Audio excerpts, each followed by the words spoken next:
Pretty special event for us guys because it's not too often that we get somebody of Mike's caliber out on the island to impart their knowledge upon us.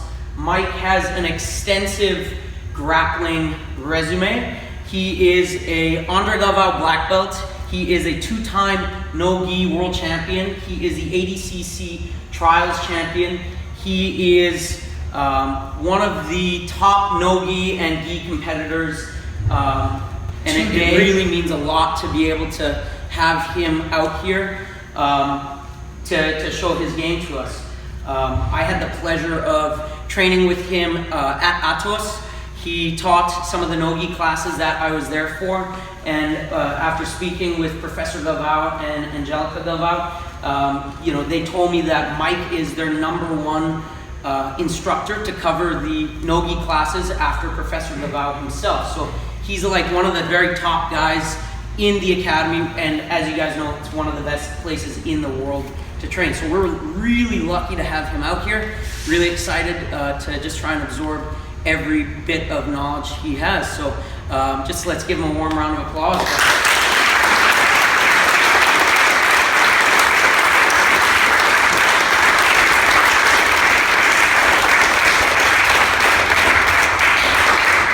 Thank you for coming. Thanks, Sam. That was actually really cool to hear. I've never really heard anyone give this shout out in this introduction. That was the best introduction I've ever heard. Thanks for coming out, guys. I really appreciate it. For your support, I'm going to give my 100%, and I'm going to make sure that you guys leave here with at least one thing, hopefully more, but at least one thing you're going to go home with and use for the rest of your jiu-jitsu journey, right? If you're a white belt, you're going to be doing these movements from white to black, all the way up. Sounds good? If you have any questions related or unrelated to what I'm talking about, ask me. I'm an open book. I'm here to help. Cool? Cool. All right. So we're going to start in our takedown wrestling stance, okay? One of the main things that people like to do when we're wrestling is what? Collar tie. So JM's going to collar tie me, okay? Very basic form of control and connection from my partner. He can really move my head with it, right? And it's very dangerous to let someone chill here if you don't know what to do. So the moment while someone collar ties me, I need to address it. So he's gonna collar tie me. First things first, whatever arm that he's controlling, that shoulder is gonna dip inside his arm. I'm in a nice stance, I'm gonna dip my shoulder, and with that inside hand, I'm gonna uppercut up and get my underhook, okay? Notice how I have my underhook. Underhook is a great position for wrestling, because I can go to body locks, I can start going to the back, I can go for all sorts of takedowns. I'm invading his personal space. Okay? And he can't sprawl on an underhook. Sprawl. No matter how hard he sprawls, it's not even that kind of game. You would have to start swimming and pummeling, right? So it's great to get underhooks. It's really a great form to start learning your takedowns. So he's gonna collar tie me, dip my shoulder in, uppercut. All right? My partner's in a wizard to address this uppercut. That's the best way for him to address this. If he doesn't do this, I can start going to his back. I can really start manipulating his movement. Okay, so once I get that underhook, he's in a wizard. Now, it's my time to move, okay? So all I'm gonna do is take a big step with my outside leg, and I'm gonna try to step on the same line of his foot that his outside leg is, okay? So I'm here in my underhook, and I step, okay? Step, and I'm gonna grab his knee just like this. And I'm not just gonna use my hand, I'm gonna use my pinky bone, okay? So that's the most important thing. My pinky bone is wrapping around his knee, and my other fingers are going here. Now from here, I'm using this hand. You guys know track and field shot put, right? That event where you're just going like that. So we're doing that shot put, this part right here, right? Consistently when we do the knee tap. So we're going boom, and I'm throwing that shot put, right? That's gonna be my off balance to make this leg very heavy, all right? I want it all the weight on his foot. Okay, so he collar ties me, get my shoulder in, uppercut. I'm getting close. Don't be spread out here, all right? He can swim in, start countering. So make sure that when we get that uppercut, I'm nice and close, okay? Take a big step, right? Grab that knee with your pinky, throw the shot put consistently, and I'm gonna start walking him down, okay? The moment I land, I'm keeping my underhook and posting with it. Notice how I still have my underhook, all right? So with my free hand, I'm gonna grab my own wrist, okay? I'm not gonna grab a chain grip like this, I'm just gonna grab my wrist. All right, so I'm in my underhook, I grab my wrist. I pressure down with my shoulder, just like this, making sure that he's looking away from me, and I'm cutting my knee out and rewinding my hips to make sure my partner's flat. If he's on his side, he can start doing a lot of things to recover. Get his knee in there, start going for arm bars, So I always like to put one objective in front of him. If he wants to get on the side, I'm always gonna make him flat. So now instead of trying to go for his guard, he has to get on the side. So I always put a little task in front of him. So always make your partner flat. And we can do that just by walking backwards. If he turns into me, walk, walk, walk, walk. So as long as we're consistently walking this way, I don't want you guys to be walking like this and go too top heavy so we can bridge you. Just stay nice and heavy on the hips. That's what we want to control. He needs his hips to get on the side. If I have a lot of weight on him, it's going to be hard for him. And I'm putting my hip bone on the top of his leg and hip just like this. And rewinding consistently. So again, collar ties. Once he does it, I'm doing this move. So it's going to look like this. This is the timing of it. As he collar ties, I'm getting my underhook and getting right to business. Because he wants to use that collar tie. I don't want him to start using this. So I go ahead and start countering. And as I get my underhook, I'm gonna go ahead and take that outside step, grab that knee, throw the shot put, and in a match, we're gonna be running. In training, when we're practicing with the homie, we're just walking and pull. As I land that post with the underhook, grab my wrist, shoulder in, pressure, okay? Rewind, nice and heavy. And make sure that we're staying nice and low, sprawled into the mat, sinking into the mat. Okay, don't go too top heavy. That's a rookie mistake. Nice and low, as if we're trying to melt ourselves into the mat, really trying to anchor ourselves to the floor. That's gonna make sure that he stays anchored. Okay, one more time. All right. Make sure that it's nice and controlled, okay? So as, you know, you have to be able to control your movements. Don't just be, you know, using too much strength, because then you're gonna have hard to control your movements when you're training. So as I'm taking them down, I'm just walking, getting used to the movement, figuring out where I'm at, getting good in my position. Okay, so drill it slow, so we can do it fast. Sounds good? Any questions? Yes. Are you doing anything to ensure that you don't land in these half guards? I want to land in this half guard. So there's that one leg in to make sure that leg goes under so you can cut? Yes. So there's two things I can do. I can land in half guard or I can land in side control. Either are okay because I have the underhook. If I have the underhook, I can always pass to the opposite side. So that's why I'm so confident in landing in his half guard or side control. Maybe by me going to his side control, he's going to start recovering half guard. And that's okay because I have the underhook. Okay, so it's all about what he does. Now, my goal is to get to side control always. But if he gets to half guard, it's okay because I have the underhook. I welcome him. Sounds good? Yeah. Any questions? All right, on three, 1, 2, 3. Let me get back in the head with it. Nice. Throw the shot put. Throw the shot put. To me. Yes, there you go. Easy. Perfect. Good job. Nice. Throw the shot put. Remember, we're throwing that shot put to me after the yes. Yeah, there you go. Beautiful, bro. Great control. Try to be very controlled here. Nice. The more you move your legs there, so I have the underhook. So once I have the underhook point here, if I just pull, it's going to be hard. So I walk. If I don't have this leg, she can step, right? Step. But once I remove her from stepping, that's when I'm going to tip her up. No, she can no longer adjust my walk. So move the feet. Sounds good? Perfect. Yeah. Be a good partner in scissors. Nice and controlled. Relax. Easy. Nice and gentle. Whizzer. Yeah, good. Big step. Yeah. Now shot put to me. Shot put to me. There you go. There we go. All you gotta do is whizzer. Whizzer and you'll get better.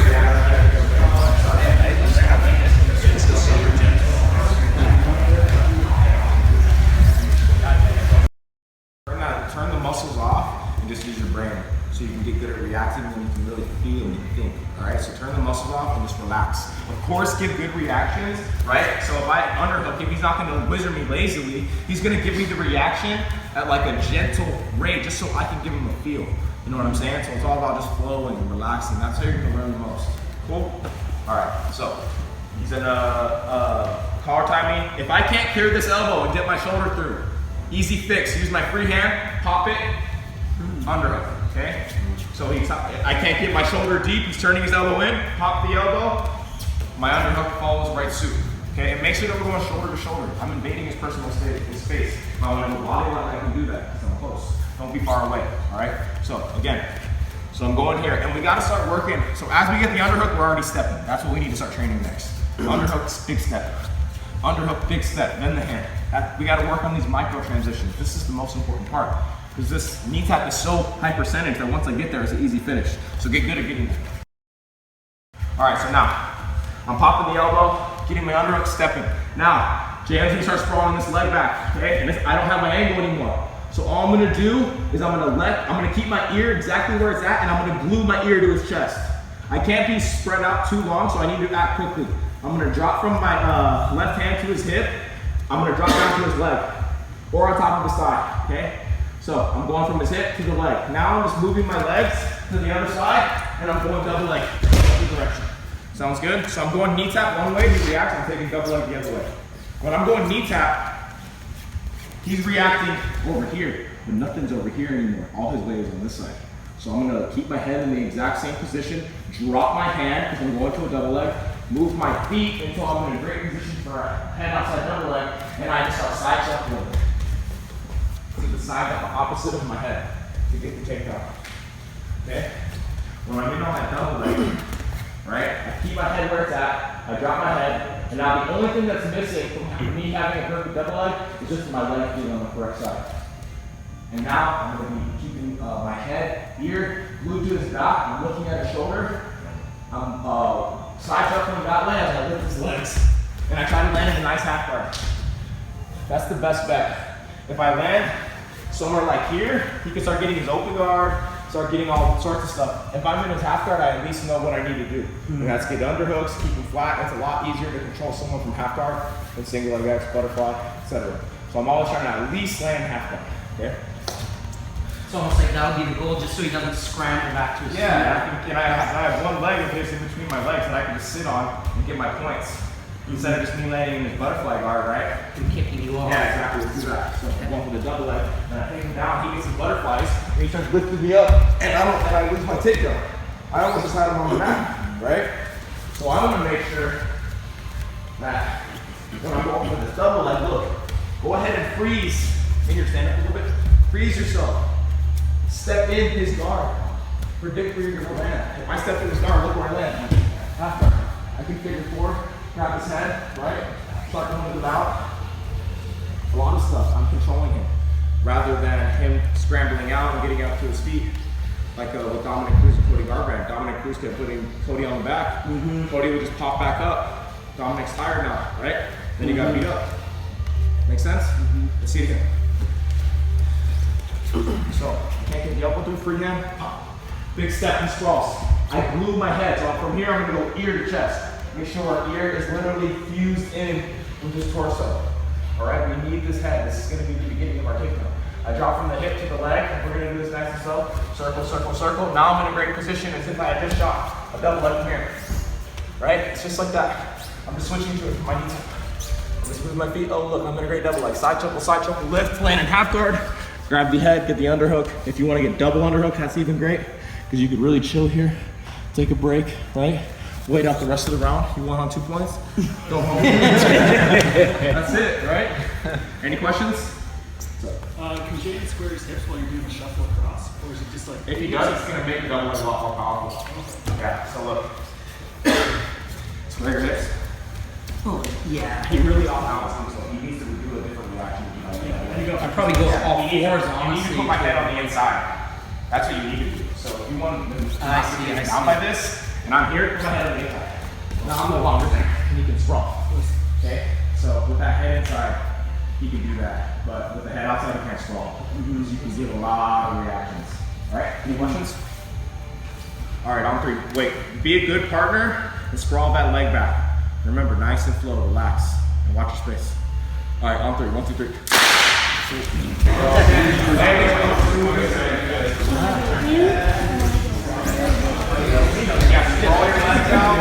Now change your hand from the hip to the leg, move your head, move your feet so you're in a good position. Just head up though, head up or you're gonna get guillotined. Yeah, look over here, look right here. That's what we're looking for, double leg. You know what I'm saying? Side choke, very good. Good. Okay, beautiful. Move your head to your torso, head up with those double legs. Do not look down. That was great. It'll be easier if you pick up his legs though. Then he gets them down.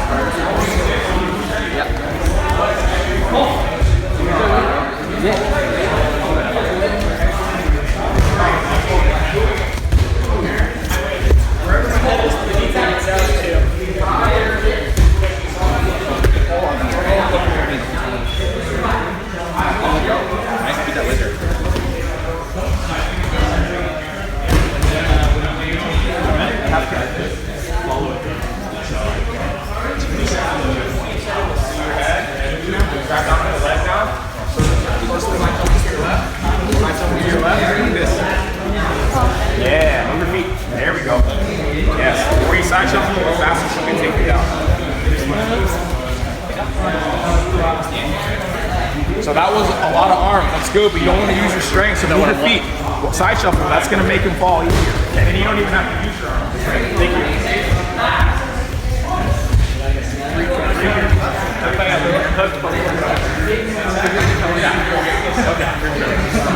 Your head there, your head's in, go. Check it out, your head's going to stay there the entire time. So wherever your head is for the knee tap, please get to stay there. The only thing that's going to change is your legs. Go down to the double leg right now. Circle over here. Side shuffle to your right. There we go. Nice. Cool. Move your head, drop down to the legs. Side shuffle to the left. Yes. Perfect.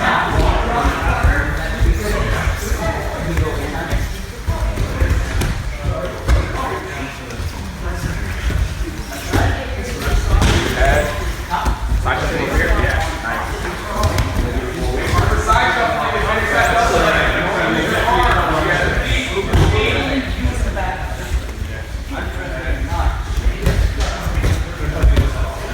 Your head stays there, but drop down to the leg now. Left hand now. Side shuffle. There we go.